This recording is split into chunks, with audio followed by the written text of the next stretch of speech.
to let anyone tell you that you are leaders of tomorrow. Because right now, right here, you're showing that you are leaders of today.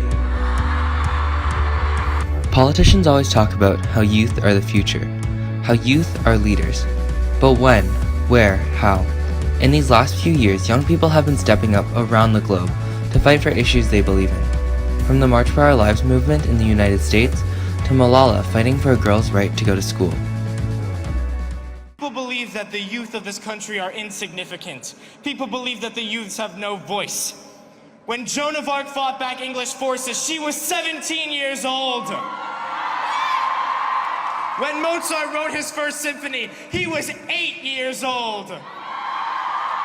To those people that tell us that teenagers can't do anything, I say that we were the only people that could have made this movement possible.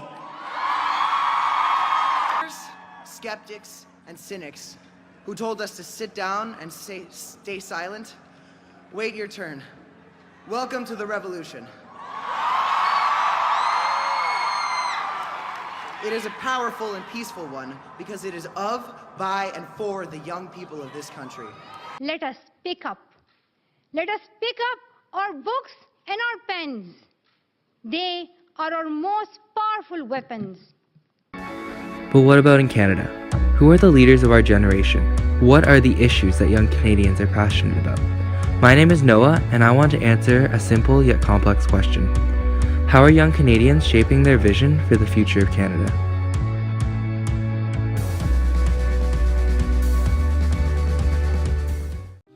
A Statistics Canada report on Canadian youth show that we are more diverse, connected, socially engaged, and educated than any other generation. Youth in Canada now make up over 1/4 of the population, giving us the power to cause real change.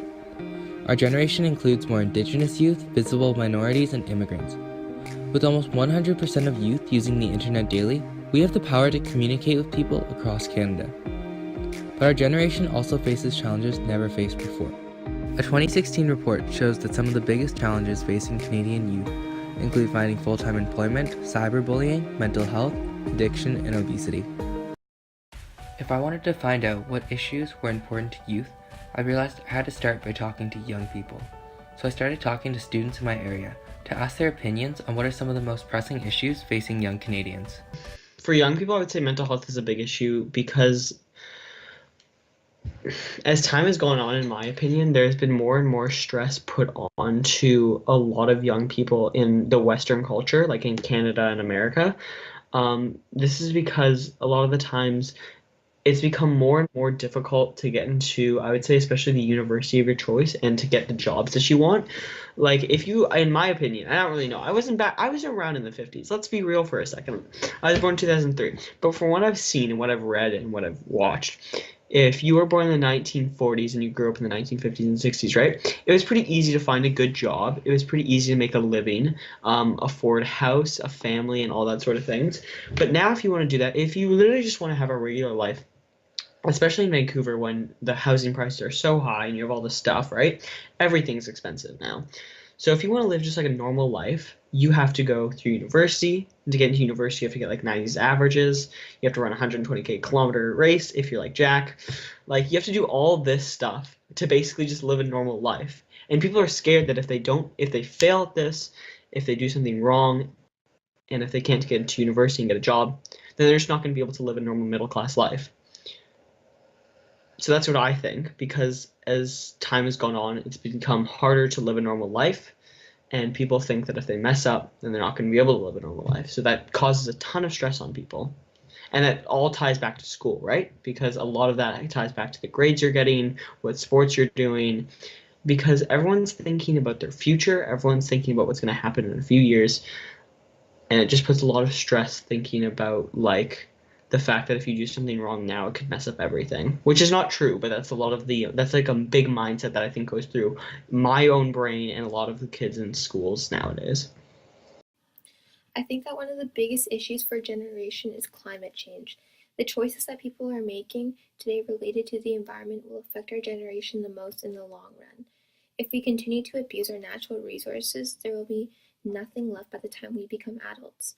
We'll be breathing air from oxygen tanks because the air outside will be too polluted. Therefore, it's very important that we begin the fight against climate change right now.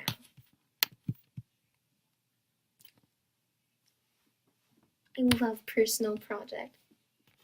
So I think that education is very important for young people because it sets a very crucial foundation for an individual's learning and purpose in life.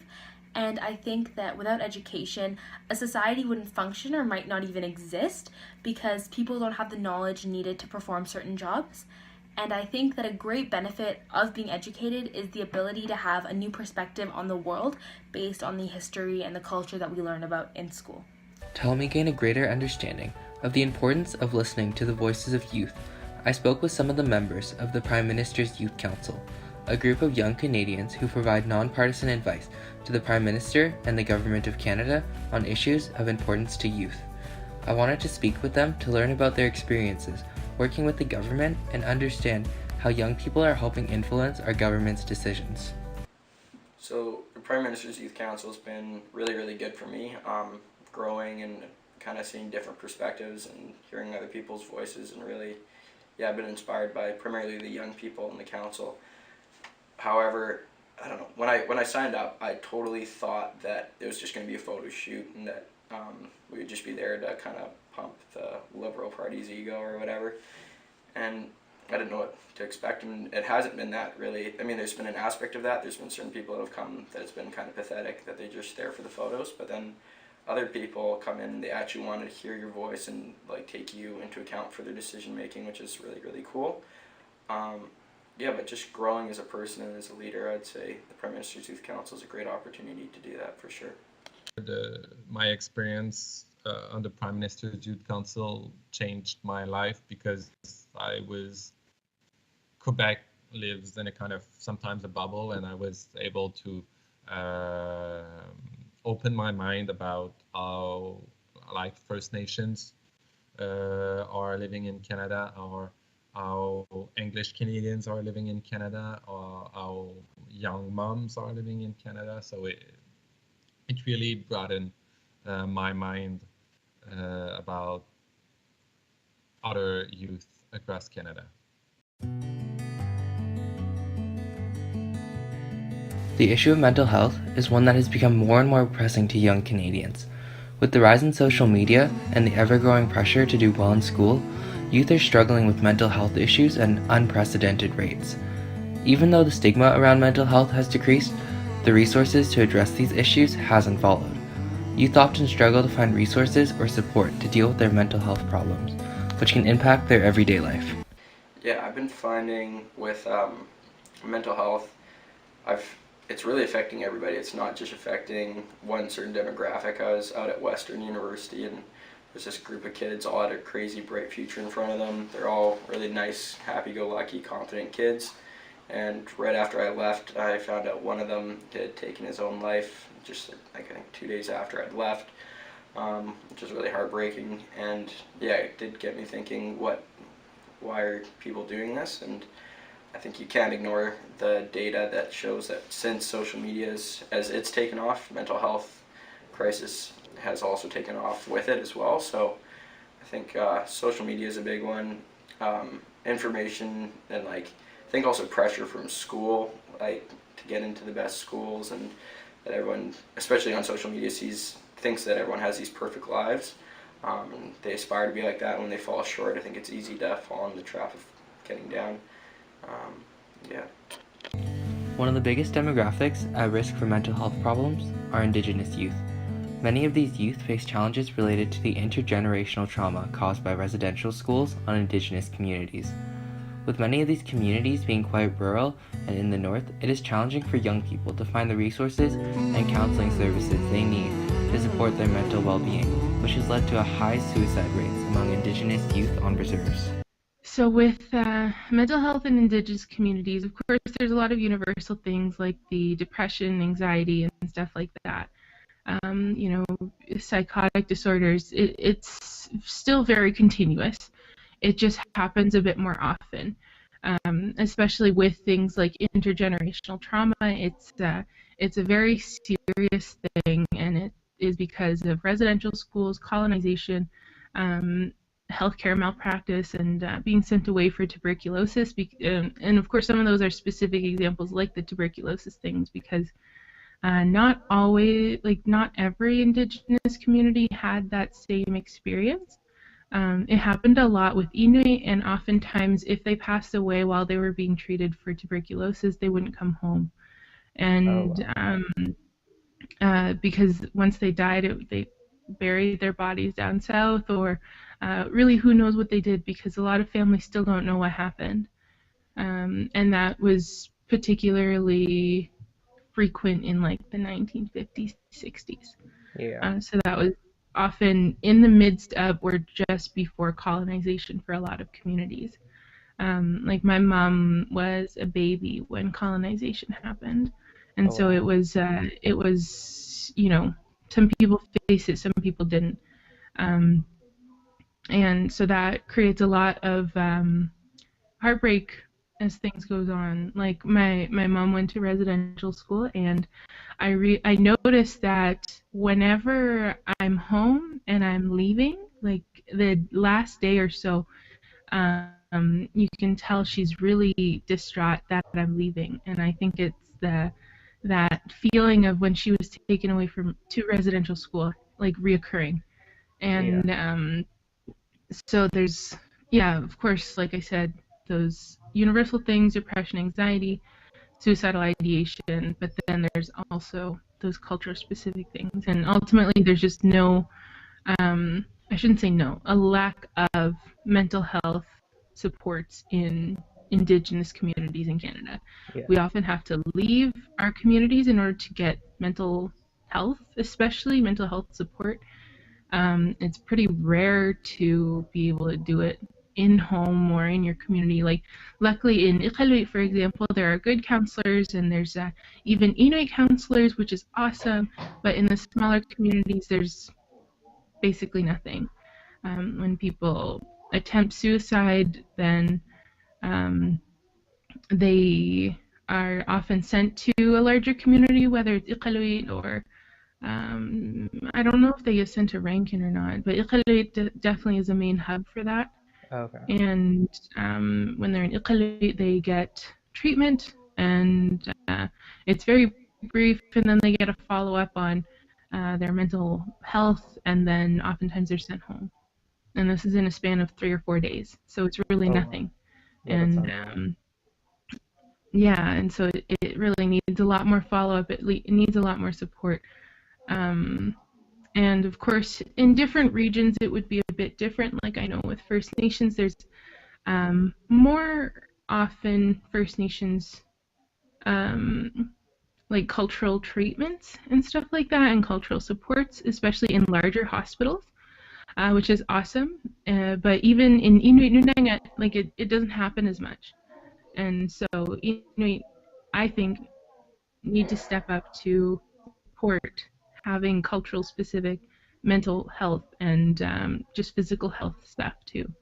Because in Whitehorse, there's like a culturally specific rehabilitation facility. In our hospital in Whitehorse, there's like a smudging area, and like it's a lot of beautiful things, and I think that Inuit could learn a lot from that.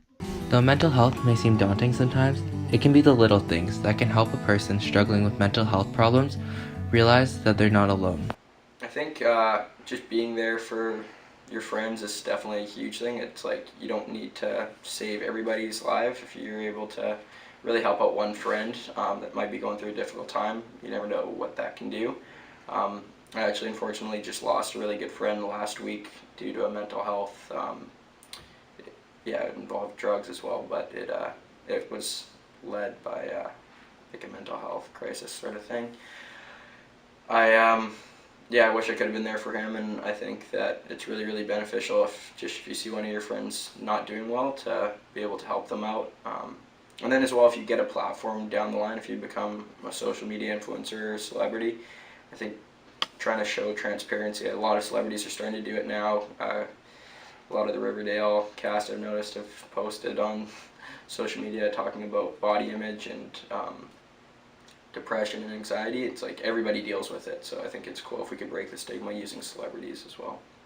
I think that if more celebrities and more influential influencers, social media influencers and stuff like that kids really look up to came out and started talking about how, like, talk about their struggles, and because they all do have struggles and life's not perfect for anybody.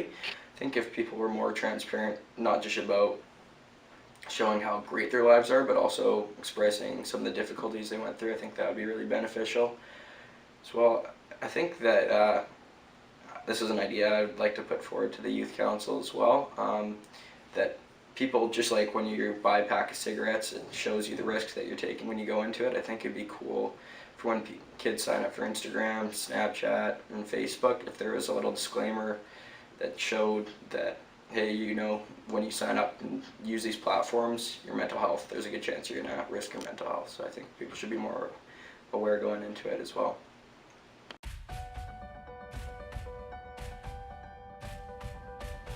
One of the most pressing issues for our generation is the environment.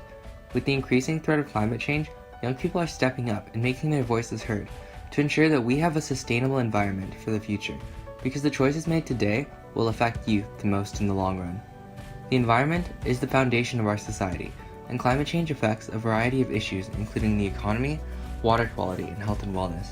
Doing your part to help protect the environment can sometimes stem from the smallest of choices.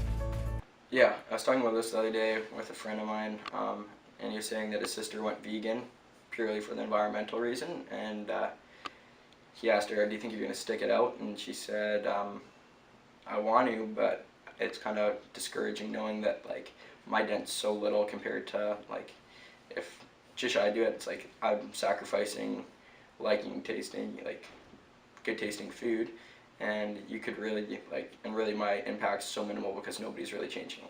I disagree with that. I think that if everybody just takes a couple little things that they can do that are more manageable to help create a more environmentally friendly society, I think it just comes down to a personal battle. It's not going to, policy could be a really big thing in the future, and I think the government should be doing more for that, but just taking your own personal step of bringing your own bags to the grocery store, if that's what you're into, or whatever it is, taking shorter showers.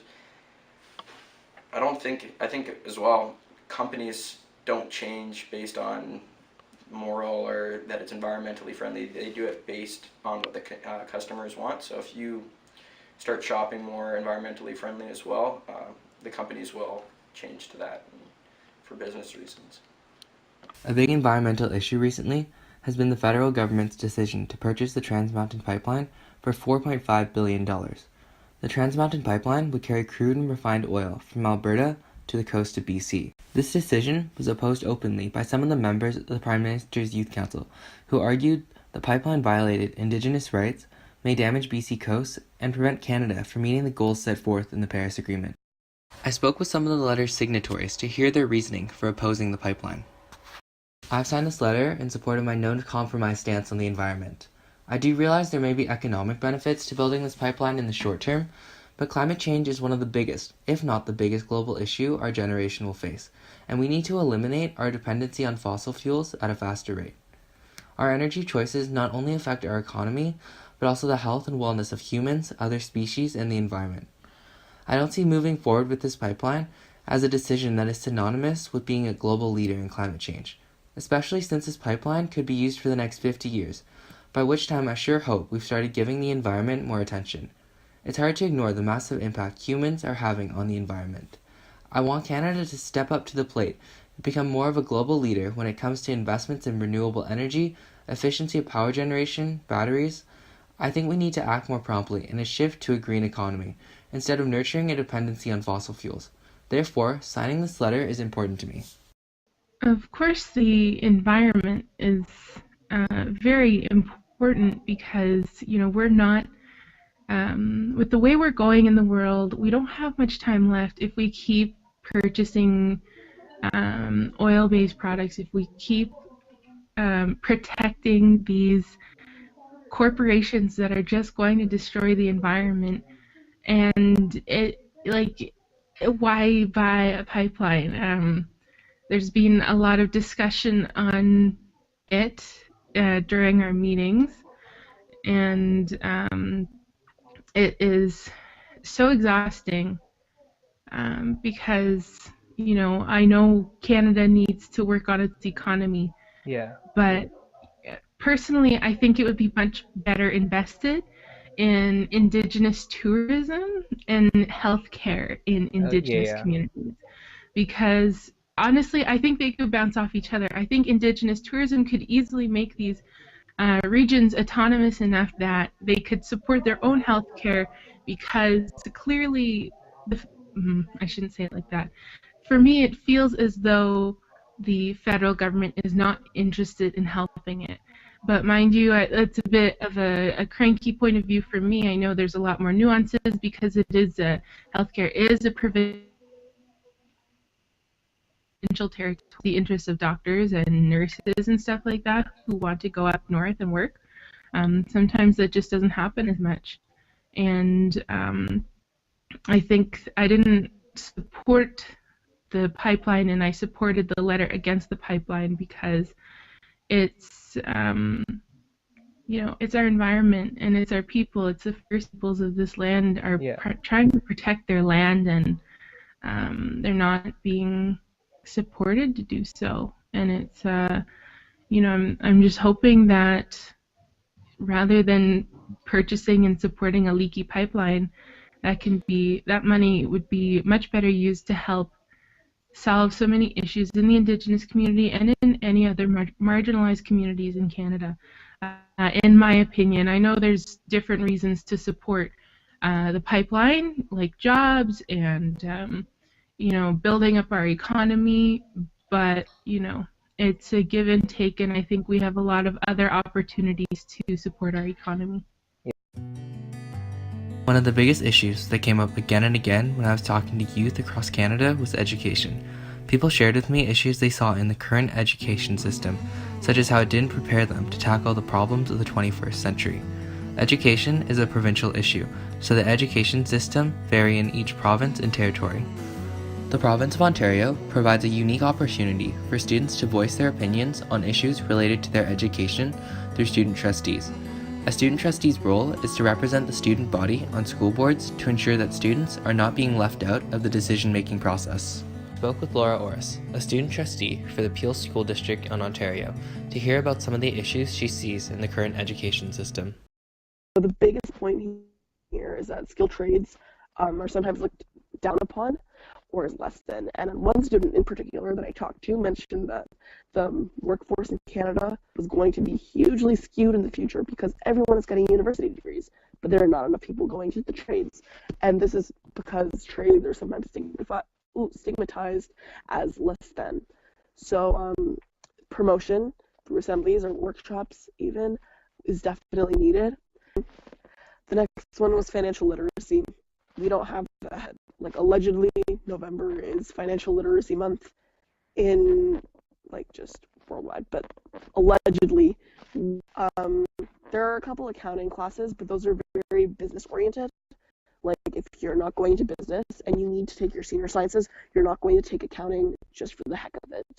So, students were like, yeah, we would love a one-day workshop maybe teaching financial literacy because no one has any idea how to manage their finances, but they have space or they have to take advanced functions or something because there aren't even any courses that offer financial literacy right now. There's an essentials math, I think, but it literally doesn't even count as a college credit. So obviously no one's taking that because everyone wants to go to university. And we just generally end up having an uneducated population when it comes to financial literacy. So students just said they want some. They just want to learn about practical things in the real world. Lastly, there's the HP curriculum. Students agreed that it is so important to learn about issues like consent, romantic and sexual orientation pretty early on, the legalization of cannabis in Canada, and mental health. Mental health is a huge problem because that really wasn't talked upon when I was younger. I learned about all the different types of drugs and all the different contraceptions. But when it comes to a panic attack, when you're experiencing that and you feel like you're dying and you have no idea what to do because you never learned about it, that's a little bit problematic. So mental health, consent, orientation, more like, instead of taking like an abstinence approach, more like a liberal approach, because like we all know abstinence just is not going to work. Like it's just, if you preach abstinence, students will get STIs and will get pregnant because they have no other options available to them. Another issue related to education that was often mentioned was how young people felt the current education system doesn't empower youth to feel like they have a voice and can make a difference. For our country to have strong future leaders, it is important that young people understand that their voices matter and have opportunities to be leaders. I think sports, it's honestly, it's been around forever, and yeah, it's not nothing new, but for me I found that having a good sports program and having teachers and students and coaches that are really, really positive, and they're good leaders, and they help create more great younger leaders. I think that's a really good strategy for helping with that. And then embracing kind of equality as well. That's something that I've really kind of picked up since joining the youth council. I never really understood the importance. Well, I kind of did, but I never understood the full grasp of really including everybody, not making anybody feel bad about their religion, sexuality, gender, anything like that. Having something where everyone kind of feels like they're on the same page and that there's no preconceived ideas. I think that's something that schools could do to help with picking better leaders. With support increasing across the country for listening to the voices and ideas of young people, the federal government has begun writing Canada's first ever youth policy that will help identify issues that are important to youth and determine how the government can support young people across Canada. A statement released by the Prime Minister's office on the creation of the youth policy says, "The initiative is about making sure young Canadians from all walks of life across the country can have their say on what the government's priorities are for youth.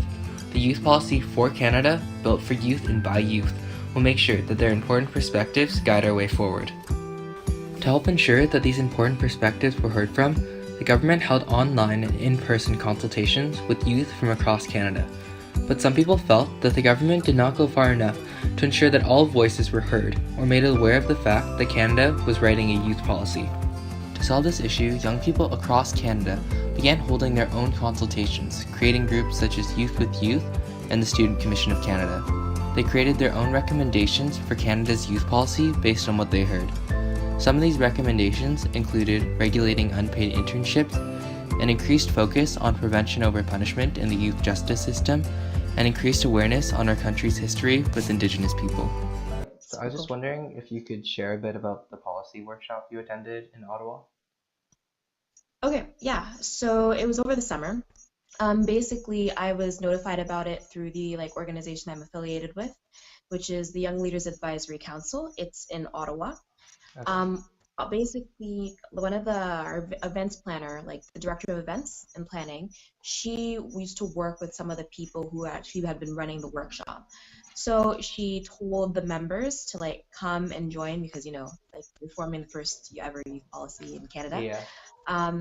And when we got there, it was kind of set up in little groups, little sectors.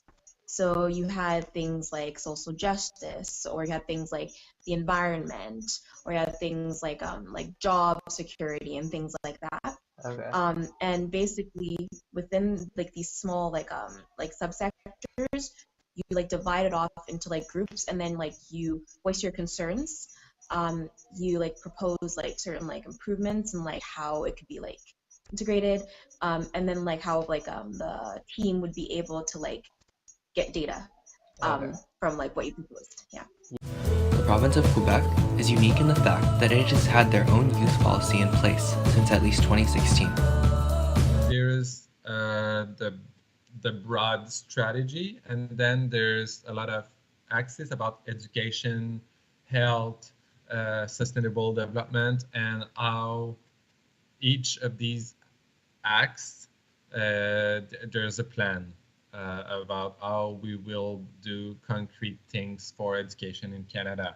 And on 3, 5, or 10 years term, and then there's a new strategy because times evolve very rapidly. So each 3, 5, or 10 years, the strategy change.